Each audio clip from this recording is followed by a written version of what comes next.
For great ideas and practical tools you can start using tomorrow to grow your business and separate you from the competition, you've come to the right place.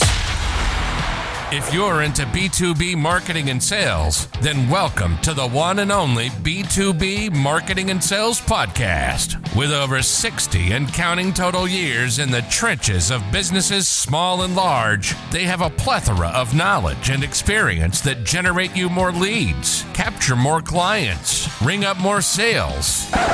Well, doggone it, just make you more money. How about that? Always thought-provoking, yet dubiously entertaining. Please welcome to their respective microphones across 3 time zones, your co-ringmasters, the Dave Loomis, and not the rock star, Steve Miller. Hey everybody, it's Steve Miller, better known as Kelly's dad, marketing gunslinger, not the rock star, that stuff. I am joined here on our podcast, the B2B Marketing and Sales Podcast, by my great friend, cohort. I thought cohort was like a course, but anyway, it's not cohorse, it's cohort. And yes, yeah. And author of this fantastic book, And I would say that all of the recent sales over the last 6 months of this book came from me promoting this book on air. That is Mr. David Mayo Loomis, also better known in the internet world as Mr. Voice. The Dave Loomis is here. Yes, he is here. He is live, and he is jiving. So. Hello there, Mr. Loomis. Hello, Steve. Do we trust each other? Do you trust me? I do trust you, Steve. I do. Mm-hmm. Do you trust me? Yes, sir. I certainly do. And how did that all come about? And that's what we're talking about today. Is that And let's just start with the big saying that everybody has, and comment about this is that they're in business. They say people do business with people they know, they like, and they trust. Back to you, sir. Yeah, that is a saying. It really is. But you know what, Steve? More and more, since even B2B internet, it's just a faceless transaction now, isn't it? And also B2B purchasing, it's a committee. There's a lot of people involved. It's all logical and thought out, and they have their spreadsheets and their analyses, and doesn't procurement get involved? And it's really just by the numbers. So that phrase doesn't really apply anymore, does it? I think the answer to that is it depends. I'm just trying to shake things up. I know you're trying to rock the boat here. No, you know what? I don't believe a word of what I just said. No, I don't believe any. But I hear it. I hear it from people that should know better, that I trust. Go figure. All right. Well, let's break that thing apart a little bit here and kind of get through it. So the first step is they got to know you, right? And this gets into that whole thing about I think what people would say is brand awareness. They got to know who you are, and so all these companies spend really huge money to go out and create these brand awareness campaigns, which I just think is a bunch of hooey. I mean, there's company awareness. If I'm buying some industrial component from Parker, I have to know that Parker exists, and I know that Eaton exists, and I know that whatever their competitor is for that product exists. But there has to be like a personal level of awareness. Yeah, a personal. Well, that's where the like comes in, I think. Mm-hmm. Is that I don't think we necessarily like companies, if you've had a good experience with a company, it's because of a person, right? And whether it's a B2B thing, or whether you're just out shopping or out to dinner or something like that, you might say, well, we really like that place. Well, a big part of the reason is whoever it was that you interacted with. Yeah, we went to a super fancy restaurant about a month ago where we are for our anniversary, and we had the most incredible, probably one of the best servers ever. I mean, just like so proactive, so personable, so perfect. Yes. And the food was good too, but everything was amazing. We Yep. went back there the other night and we had a completely different person, and it was a completely different vibe. And we thought he was sort of snooty and not, and it detracted. The food was good, but it detracted. I mean, that's a restaurant example, but it's like, can be transferred to any situation.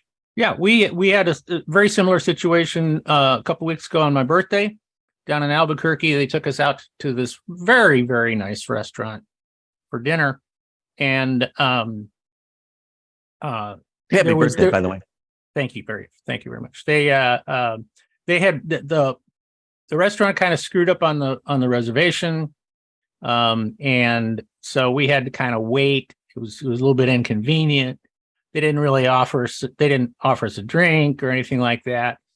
It took about 20 minutes before we finally sat down, but then when we sat down, the waiter came over, and I'll tell you, from the moment he opened his mouth, he said, "I am going to take great care of you people." Wow. I love that. That's a great, it's a pledge, right? It's a pledge that he just made that he's going to try and fulfill. That's right. And Larry, my buddy Larry, who paid for the dinner, damn right you did, Larry. And he said to the guy, he said something like, "Don't I know you? Isn't your name Evan?" And the guy said, "It is if you want it to be." I mean, it just kind of that's kind of how it started. That's how the whole dinner started. He just said, "Whatever, if that's what you want to call me, I'll answer to that."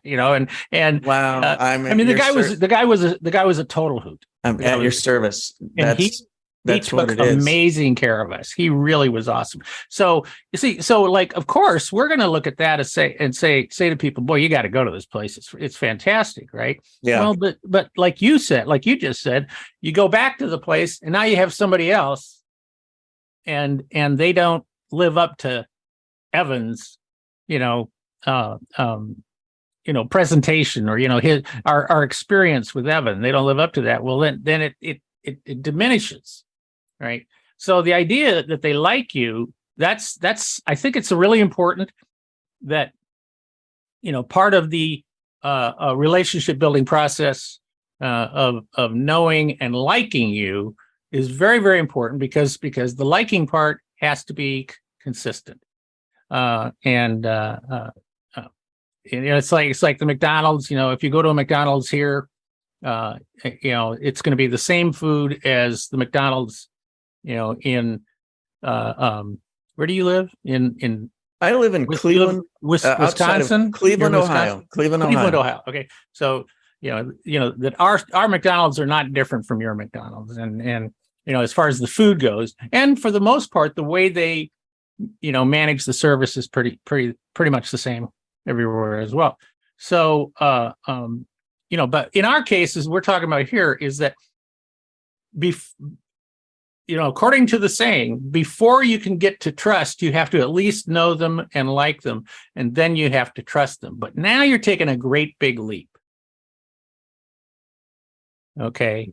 Yes. As if we're in a B2B world and we're spending big bucks, and it doesn't matter whether you have a committee or not, right? It really doesn't matter. There's going to be somebody who's a main contact. Right. And who's herding the cats at the buyer and the seller. I mean, it's just the way it is. Yes. Do you believe in asking like, I'll just call them personal questions, but do you believe in like little icebreakers, or just sort of like getting to know somebody as a person before you like literally jump into the details of a business conversation? I think that I kind of do that. Um, whenever I meet somebody new, to kind of, I don't know, get a temperature a Yeah. little bit. Yeah, Because it gives you an idea of who that person is. it does. You know, in the old days when I would go make face-to-face sales calls, or have meetings with people, and I would go to their offices, I became very, very obsessed with studying the office. Exactly. And in Kay's book, Uncopyable Sales Secrets, it's like it's over here, right there, or right there, right. I don't remember which one. Anyway, it's one right of those. back there. It's back there. She talks about thinking like Sherlock Holmes. Mm-hmm. And that's part of it. Is the one of the things about Sherlock was that he was aware of everything. Right. So, again, you go into somebody's office and you start looking around, you learn about that person. Yeah, you do. And it's the same way with a Zoom background. If you do get a person that has their real background and not sort of the company mandated, fake background of the, beautiful office or whatever it is with their logo. Right. But if they do have their regular, background, I always like to know, hey, where are you located? It sounds stupid to talk about the weather, but it does kind of sometimes get you into other things. And if there is something in the background, like a school, that some people have their school names. I don't know who would do that. Somebody I know really well does. I do that, although I don't see it right now. I know we're in a different place right now, but changed exactly. It's over here on the there it is. Northwestern University. Go Northwestern, and we're not talking about the athletic department right now.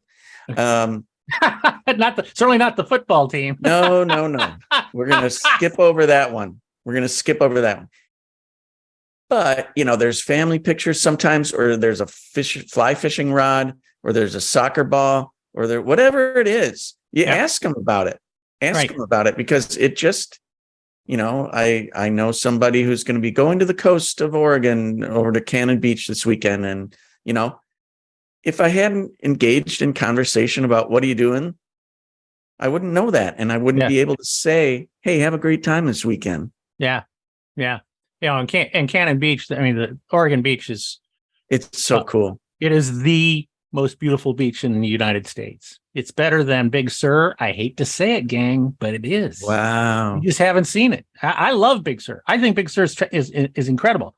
But when you drive down the Oregon coast, it's jaw dropping.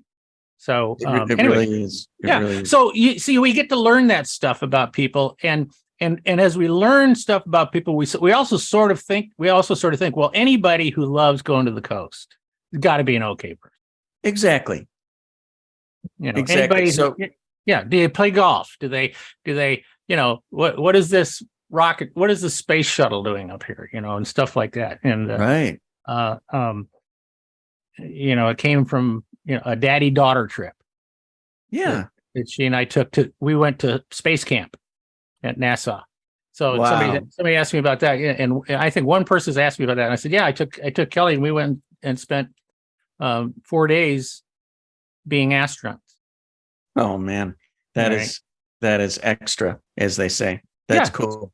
That's really cool. Now we know that, and all these little pieces of information allow you to, make a bond. I mean, in the old days, good salespeople, and even still, probably write some of these things down in either their notebook or their CRM system. Take notes, absolutely. They take notes.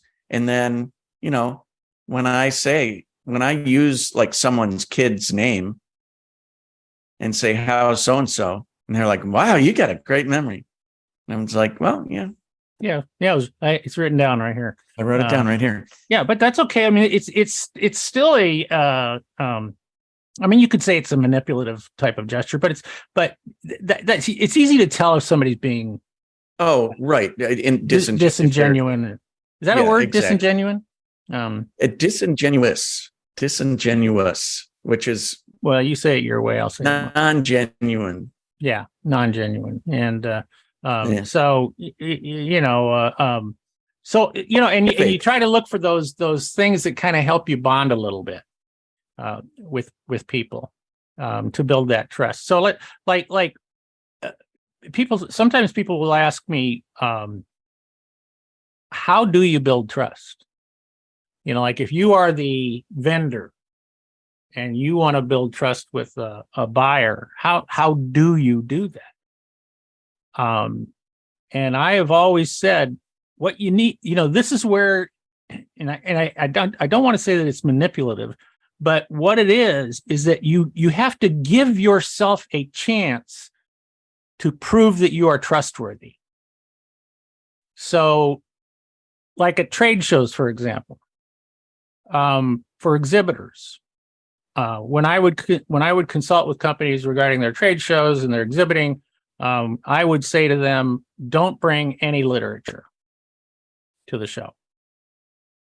For two big reasons. The first big reason is that actually, it's probably a couple of big reasons, three big reasons. The first one is that if somebody says to you in a conversation in a trade show booth, just give me your catalog or give me your brochure or something like that, what they're saying is, I'm done talking to you. Okay, and I'm trying to end our conversation. Okay, exactly. So and then the second thing is that companies, salespeople will stand in a booth, and because they're just terrible trade show people, what they will do is they will stand there and they'll just start handing out their catalogs to people who are walking by. Thinking, oh, I gave out 5,000 catalogs. I must have had a great show, right? So, what I always told my clients was, all right, if you really have to bring catalogs to a trade show, go ahead, but just bring enough for the first day, and then you pass them all out on the first day. And then what you do is at the end of the day is walk down to the end of the aisle, open up the trash can, and collect all of the catalogs that were thrown away, and restock for the second day, because that's where they're going. Okay. Anyway, so and so what I would say to my clients is, don't take any literature. What you say to the people is, if they ask you for a catalog, you say, okay, I'll tell you what, we don't bring catalogs to the show. I will be very happy to send you a catalog. I will mail it to you. Or do you need it sooner than that? I will FedEx it to you, so it's on your desk ASAP, right? And so I'm asking them that question, and then the answer tends to be one of two categories. One is, no, they were just trying to get rid of you. So then they go, oh, that's okay. I don't really need you to send me one, right? Or they'll say, yeah, okay, that'd be cool. Here's my address, send it to me, and it'd be cool if you got it to me by next week. Or, you know what? Yeah, I really, and you also start to get a level of interest too, because then if they say, well, would you really FedEx it to me? The answer is yes, of course. If you really want it on your desk, I will FedEx it to you. Okay. So now what have you done? You have made a promise to them. And then you have like a mini contract. It's like a mini contract. And you go and then you do what you said you were going to do. Yeah, that's credibility. You can, and then when you call them or whatever it is, however you follow up with them, you say, did you get the information I promised I would send you? Right. Or maybe it's reliability. You deliver. You are now trustworthy. Exactly. So are you familiar with the trust equation? I am not. So there's David Meerman Scott is I know David. New Rules of PR and Mhm. all that. So he in some of that he's got there's a book called Trusted Advisor. Okay. And this book in this the Trusted Advisor book, it has this trust equation, and here's what it is: trust equals it's three things on top of sort of a division symbol and one on the bottom. So it's three letters on the top over one on the bottom. So it's credibility, C plus R plus I. So credibility plus reliability plus intimacy over self-orientation, S for self-orientation. And the way this thing works is if self-orientation, meaning you're being selfish about your own needs, if that's really huge, the bigger that gets, the smaller the trust equation. It blows up the trust equation.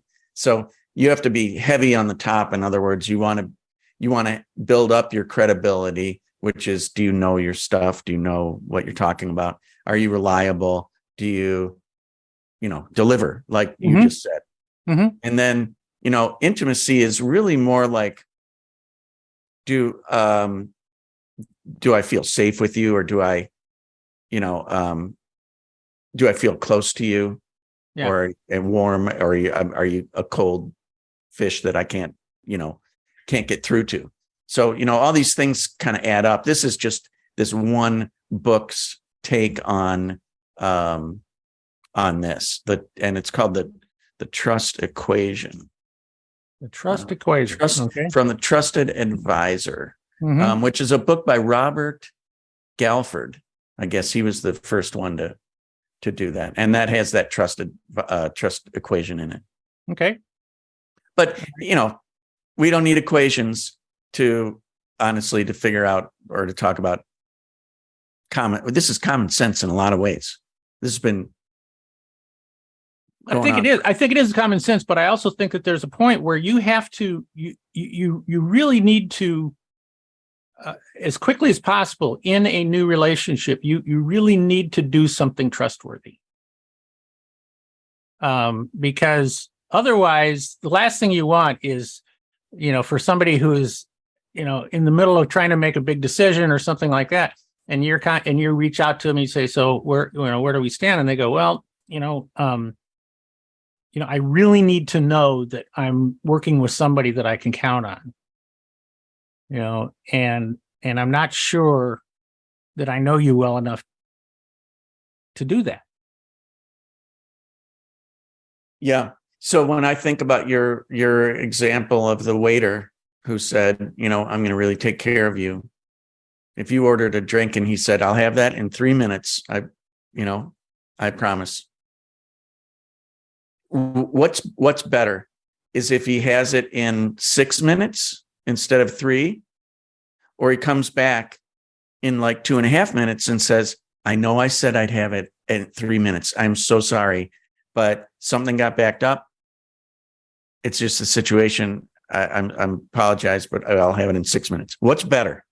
Well, we both know which one is better, because we also know that in business, shit happens, right? And do you bring the bad news up quickly? Like that waiter would. If something had gone wrong and he, or even if he forgot, even when he comes back, he says, "You are not going to believe this. I forgot to put that order in." Anything, even though that might make it seem on the surface that you dummy, why did you forget that? Yeah, it actually works in his favor, or her favor, because it makes them credible. Yeah, because they're willing to share the real information. They're willing to be honest with you. Yeah, I made a mistake, or we're backed up in the bar. I shouldn't have made that promise without knowing how busy the bar was, or something like that. And then getting it out to you in 6 minutes. Yeah. All right. Yeah. You know, we don't feel brush so much things better under about the carpet. Yeah, exactly right. Or don't try to ignore them. You know, Right. or pass them off. Right. You know, I mean, because even like if the bar was backed up, you know, you often hear the server come out and they'll say, "Oh my God, you know, our bar is backed up. Those guys just aren't, you know, they're just not efficient." Those guys. Yeah. That's the other thing. Don't call people at your own company them. Yeah, that's right. Yeah. It's we. Yeah. Oh yeah. And You're an you know, extension of every single person in your company. right. So don't blame it on someone else. Oh man, the delivery That's didn't get the there. worst. Oh, our delivery guys are the worst. You know, Oh my, I mean, aren't they? Oh gosh, yeah. so Okay. Well, that just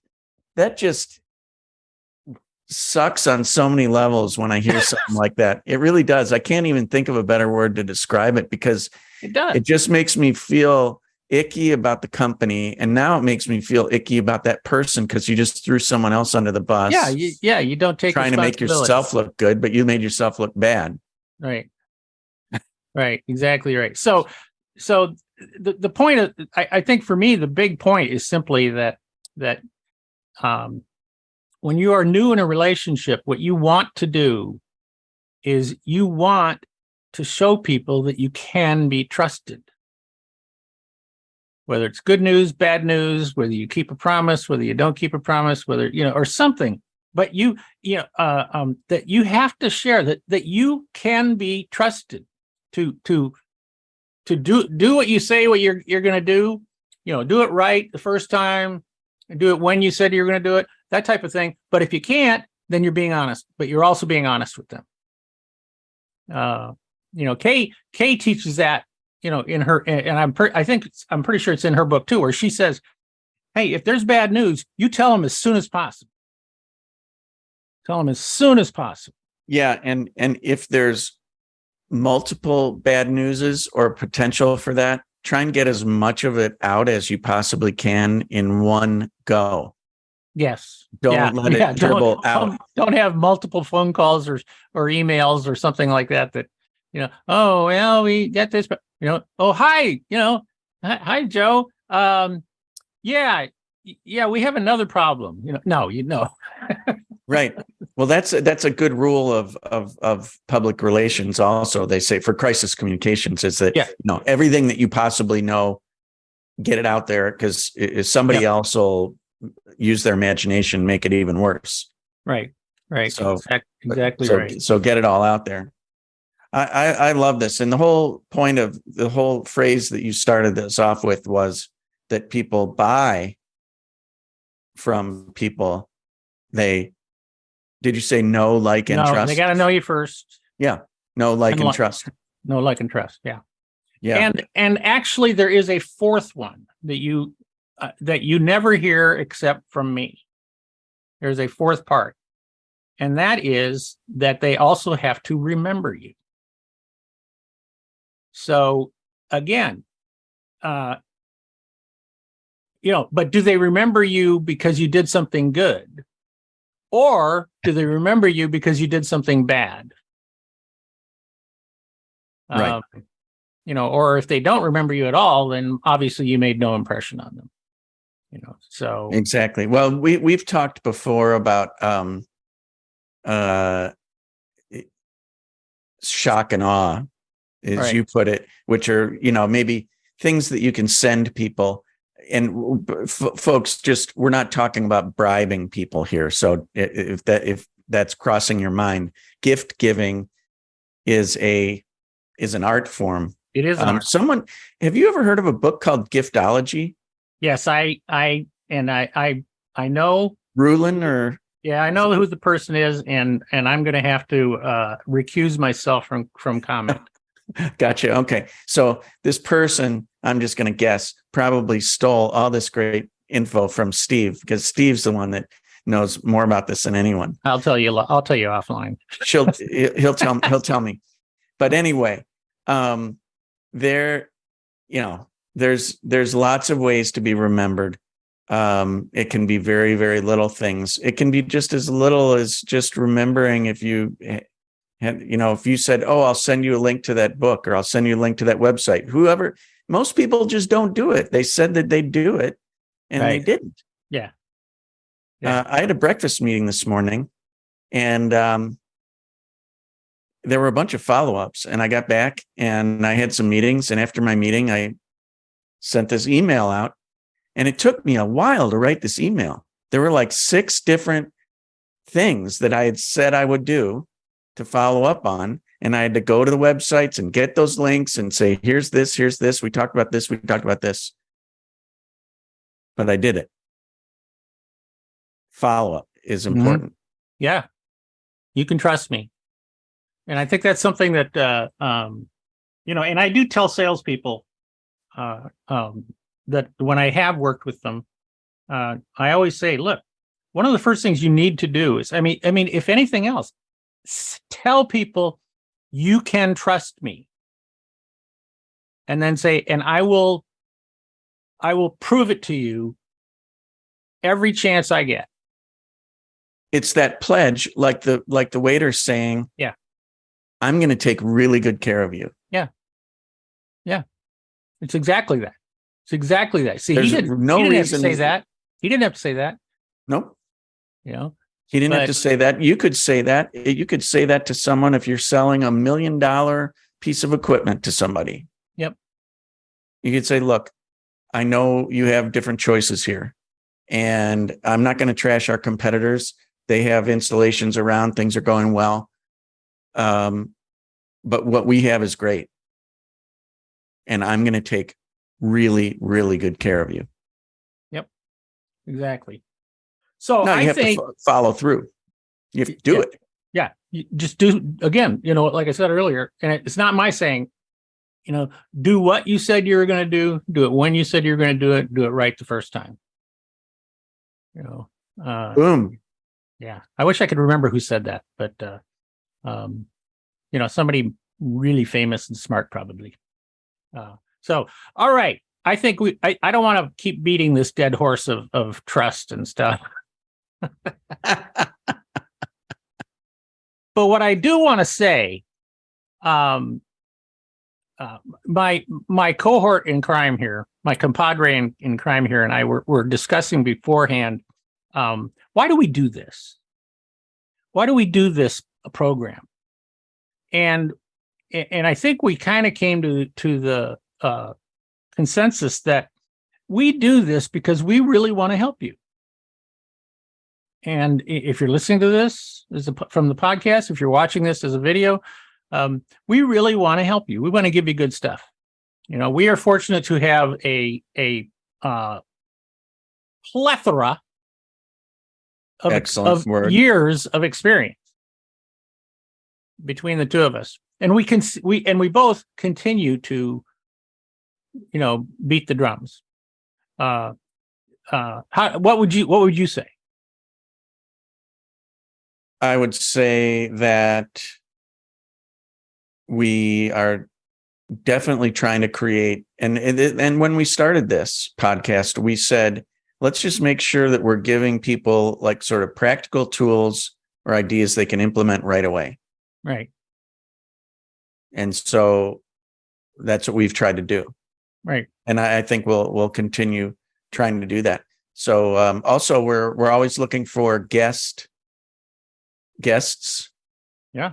Who are listener guests. We've had a couple listener guests on, and it could be you, whoever you are listening. You have to just reach out to us and let us know. Can I be a guest? Can you be a guest? You're already the co-host. Oh. Okay. But your alter ego could be a guest. Take us out of here, my friend.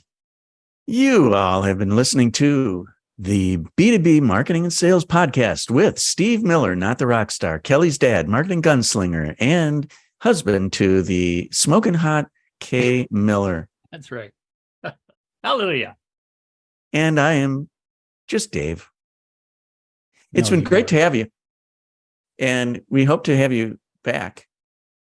anytime, and send us your comments and questions and your desire to be a guest on the podcast. Yeah. And take care. Bye-bye. Thank you for listening to another episode of the one and only B2B Marketing and Sales Podcast, the source for B2B marketing and sales insight. If you enjoyed the podcast, please be sure to subscribe and leave these old guys a 5-star rating. Check the show notes for any links and contact information. You can always contact us by going to b2bmarketingsalespodcast.com. Thank you, and keep on marketing, keep on selling.